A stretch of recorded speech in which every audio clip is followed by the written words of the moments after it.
Самиот процес на конзервација е мултидисциплинарен процес за кој е потребна стратегија и во таа национална стратегија за култура мора да постои листа на приоритети за реакциите да не бидат задоцнати, смета Лазар Шуманов, председател на Македонскиот национален комитет на ИКОМОС.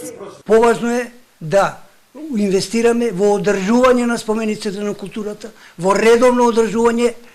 Ако редовно ги одржуваме, ако редовно вршиме увиди во состојбата нивна, ќе спасиме и нема да ни бидат потребни пари за конзервација, бидејќи одржувањето, односно увидите е всушност конзервација ин континуот, се вели, бидејќи не чини многу пари.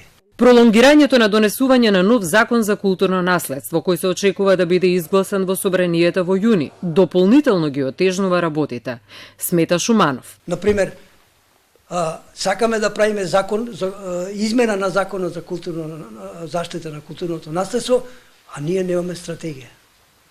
Бидејќи ако немате стратегија како треба да изгледа заштитата за културното наследство, како ќе правите закон за заштита, односно измена на сегашниот закон за заштита на културното наследство, без стратегија. За жал малкумина се свесни, вели Шуманов, дека е потребен функционален систем кој ќе размислува за нови кадри за физичка конзервација, бидејќи се помалку млади луѓе се решаваат за оваа професија и во иднина, дури и да бидат јасни правните аспекти на една стратегија, ќе недостига кадар за оние нешта кои се реализираат на терен.